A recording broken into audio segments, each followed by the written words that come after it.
Hello दोस्तों, बहुत बहुत स्वागत है आप सभी का ब्रेकिंग टाइम्स में। और वक्त हो चला है दिन भर की बड़ी खबरों का। तो आइए एक नजर डालते हैं आज की बड़ी खबरों पर। पीएम मोदी ने गुड फ्राइडे पर ईसा मसीह को किया याद। कहा उन्होंने दर्द और पीड़ा का सामना करने के बावजूद सेवा और करुणा के अपने आदर्शों से कभी विचलित नहीं हुए।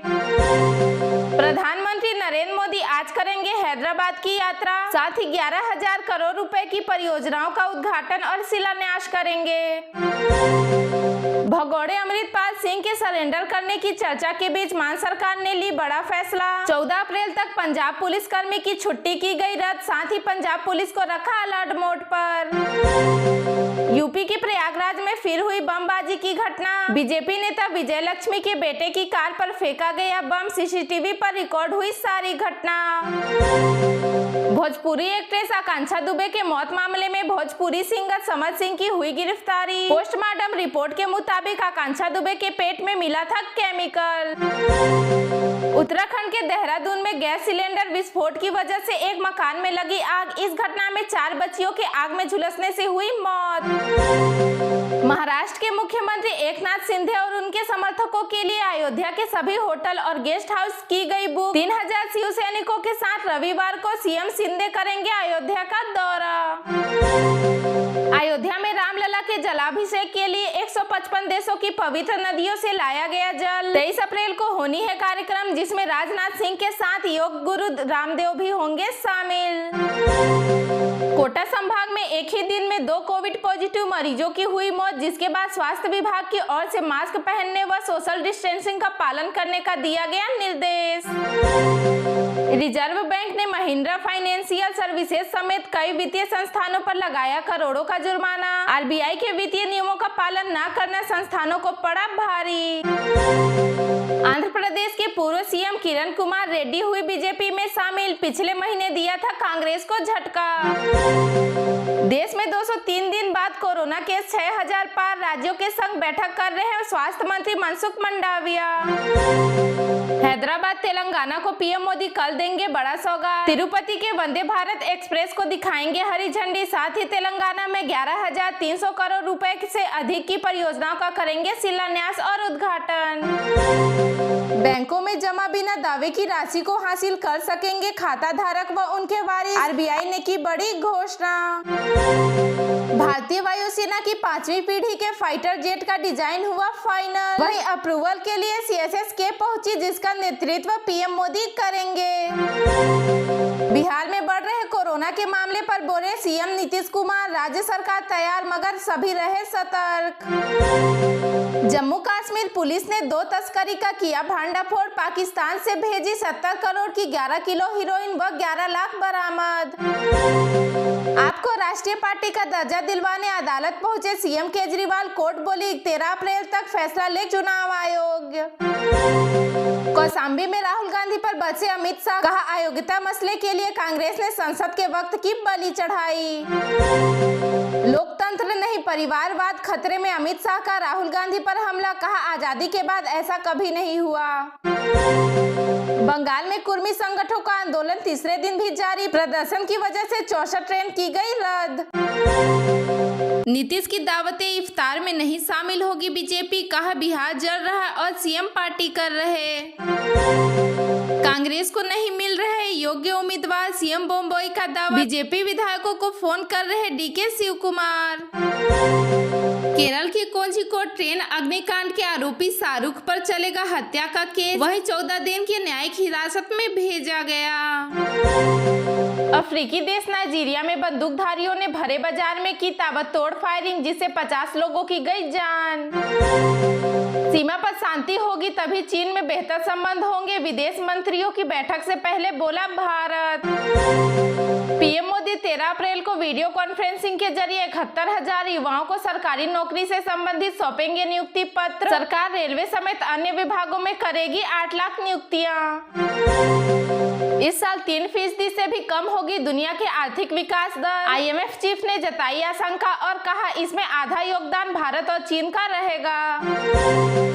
सट्टेबाजी और दाव लगाने वाले ऑनलाइन गेम बैन, सरकार ने जारी किए नए नियम। इसके साथ ही सूचना प्रौद्योगिकी राज्य मंत्री राजीव चंद्रशेखर ने एसआरओ का प्रारूप भी जारी किया।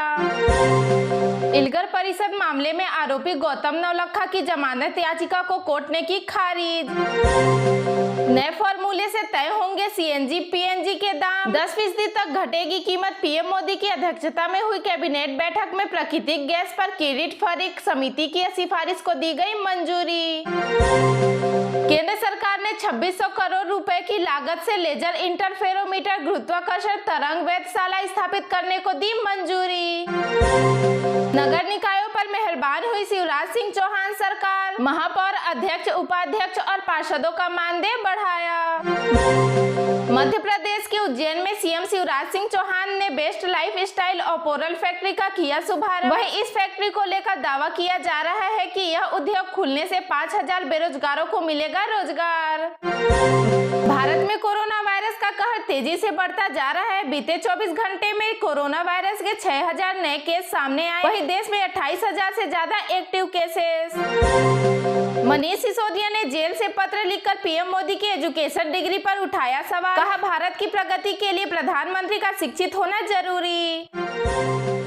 तो आइए जानते हैं पिछले 24 घंटे में कोरोना वायरस से जुड़ी बड़ी खबरों को विस्तार से। देश में एक बार फिर कोरोना वायरस ने लोगों को डराना शुरू कर दिया है। पिछले 24 घंटे में कोविड-19 के केसों में तेजी से उछाल देखा गया है। कोरोना के बढ़ते मामले के बीच केंद्रीय स्वास्थ्य मंत्री मनसुख मंडाविया ने सार्वजनिक स्वास्थ्य तैयारियों और कोविड टीकाकरण की स्थिति की समीक्षा के लिए राज्यों और केंद्र शासित प्रदेशों के स्वास्थ्य मंत्रियों के साथ एक उच्च स्तरीय बैठक की अध्यक्षता की। उन्होंने राज्यों को आपातकालीन हॉटस्पॉट की पहचान करने, परीक्षण में तेजी लाने और अस्पताल की बुनियादी ढांचे की तैयारी सुनिश्चित करने का निर्देश दिया। इसे लेकर अब केंद्र सरकार भी अलर्ट मोड पर है। देश की राजधानी दिल्ली में पिछले 24 घंटे में कोरोना वायरस की 600 से ज्यादा मामले सामने आए हैं, जबकि महाराष्ट्र में कोविड-19 के 800 से अधिक केस हैं। और वहीं दिल्ली में एक दिन में कोरोना वायरस के 606 मामले सामने आए हैं, जबकि एक की मौत हो गई है। और वहीं अगर कोरोना वायरस से स्वस्थ होने की बात करें तो 340 संक्रमित मरीज ठीक हो गए हैं। यहाँ अभी कोरोना वायरस से संक्रमित मरीजों की संख्या 2060 है। और अगर बात करें महाराष्ट्र में तो पिछले 24 घंटे में 803 नए केस सामने आए हैं, जबकि 3 लोगों ने कोरोना वायरस से दम तोड़ दिया है। अब भी यहाँ संक्रमित केस 3900 से अधिक हैं। आपको बता दें कि कोरोना वायरस का संक्रमण फिर से फैल रहा है। पिछले 24 दिनों में कोविड-19 के केस तेजी से बढ़ रहे हैं। और हाँ, आपको ये भी बता दें कि खास तौर पर महाराष्ट्र के मुंबई, ठाणे, नागपुर, पश्चिम महाराष्ट्र में मरीजों की संख्या तेजी से बढ़ रही है। जिन क्षेत्रों में जनसंख्या ज्यादा है वहां कोरोना वायरस का फैलाव ज्यादा देखने को मिल रहा है। हाई डेंसिटी इलाकों में ज्यादातर संक्रमित वाली बीमारी जल्दी फैलती है। अब बात करते हैं सरकारी कर्मचारियों से जुड़ी केंद्र सरकार की बड़ी फैसले की। अप्रैल में डीए में हुई बढ़ोतरी पर वित्त मंत्रालय के व्यय विभाग ने अपनी मुहर लगा दी, यानी अब केंद्रीय कर्मचारियों को 42% की दर से डीए मिलेगा। सरकार ने पहली छमाही जनवरी से जून 2023 के लिए डीए और डीआर में 4% का इजाफा किया है। इससे अब ये 38% से बढ़कर 42% तक पहुंच गया है। सरकार ने कहा है कि ये बढ़ोतरी 1 जनवरी 2023 से लागू होगी। केंद्र के बाद कई राज्य सरकारों ने भी अपने कर्मचारियों की डीए में इजाफा किया है। वहीं जनवरी 2023 में लागू होने के चलते केंद्रीय कर्मचारियों को 3 महीने का एरियर भी मिलेगा। और वहीं बीते कुछ दिनों में असम, राजस्थान और झारखंड जैसे राज्यों ने भी डीए में 4% की बढ़ोतरी की है। इस बढ़ोतरी का फायदा 8 लाख कर्मचारियों और 4 लाख पेंशनर्स को मिलेगा। अगर आपको हमारे ये वीडियो पसंद आया हो तो लाइक और सब्सक्राइब जरूर करें, ताकि आप देश और दुनिया की कोई खबर मिस न करें। तो जुड़े रहिए हमारे साथ और देखते रहिए ब्रेकिंग टाइम्स।